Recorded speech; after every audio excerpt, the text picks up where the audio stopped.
Hi everybody, my name is Jens Larsen. In this video I want to talk about especially one type of inversion of a seventh chord that's fairly easy to play on guitar and therefore it's really practical to use.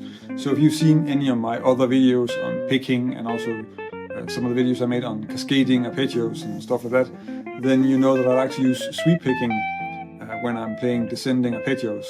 So that would be something like this. You can also play the same thing but then combine that with legato, so you get this. Those are kind of easy ways to play those arpeggios.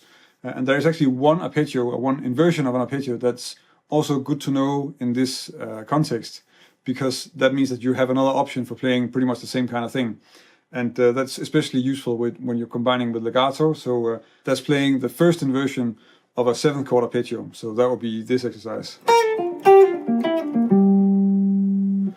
The idea here is that when you're using the first inversion arpeggio, so this one, that's a little bit easier to get to sound good than having the stretch up to the seventh if you were playing, so in this case a B flat major 7 arpeggio or a G minor 7 first inversion.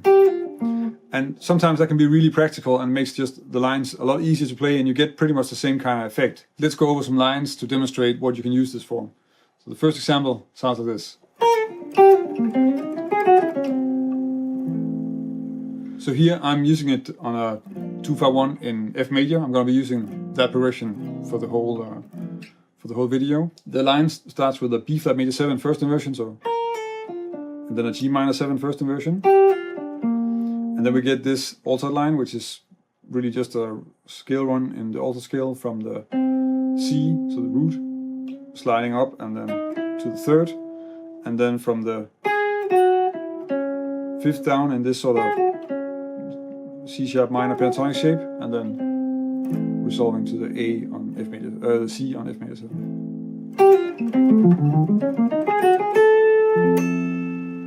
So in this example, I'm starting on the G, and then I'm using the G minor 7 first inversion, so, and then I'm combining that with a D minor 7 arpeggio, so,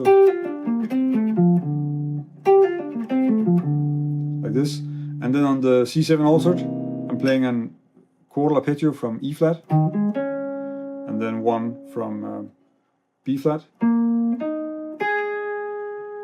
then down to G flat, up to, through A flat to resolve on the third of F major 7.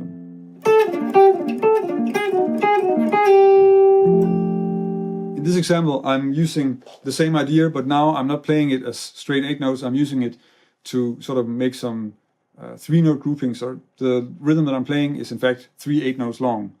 So in that way it's moving in dotted quarter notes across the bar, and that means that it's also shifting across the bar line, and that's a nice effect that you can use this for as well.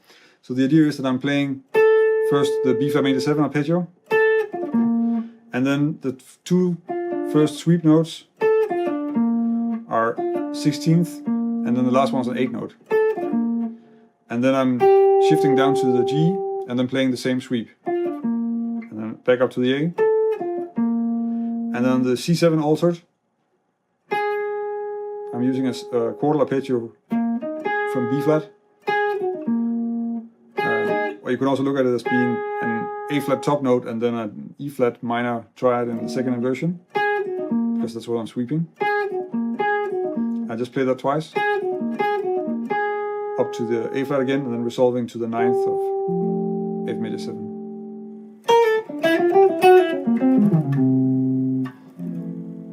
In this example, I'm starting with the B flat major 7 first inversion arpeggio, so on the B flat, pulling off and then sweeping the F and the D. And then I'm using a scale run from E to G, down to the E again, and then we get a first inversion G flat 7 on the C7 altered. So the same idea, but then for C7 altered. So that's this arpeggio, which is a lot easier to play than if I'd taken the other one. Then that would have been a B flat minor 7 flat 5, like this. But this one is a little bit easier to play. And then D flat minor major arpeggio resolving to the C on F major 7.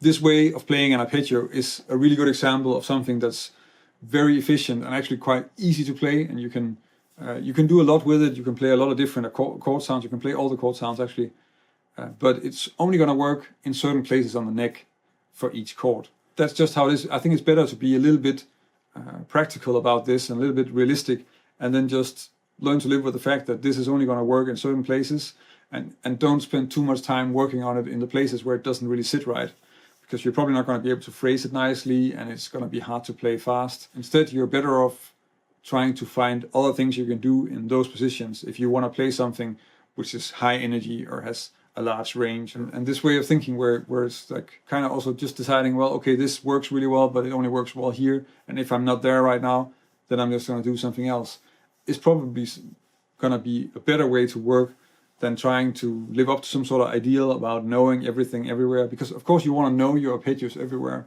but that doesn't mean you want to be able to play them in tempo 300. That's just not practical. And there are just going to be places where it's nice to know the arpeggios and you can use them, but you can't play them that fast. And that's okay as well.